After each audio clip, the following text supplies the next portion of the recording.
In 1813, Denmark was invaded by Swedish forces. In 1814, Denmark was forced to surrender Norway to Sweden. In July 1814, the Swedes invaded Norway.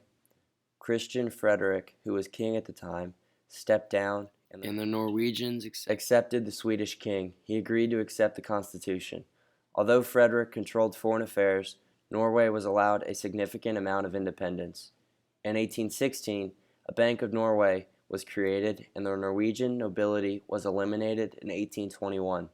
However, the years after 1815 were full of economic suffering for Norway, partially because the British timber market was lost to Canada. From the 1840s and onward, things were improving. The Norwegian agriculture and the timber industry was thriving at this time.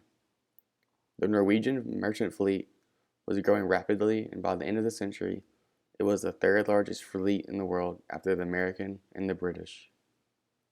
19th century Norway also involved a big change in population.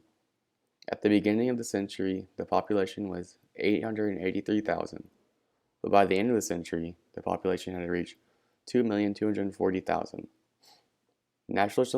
Nationalism also grew in the 19th century Norway.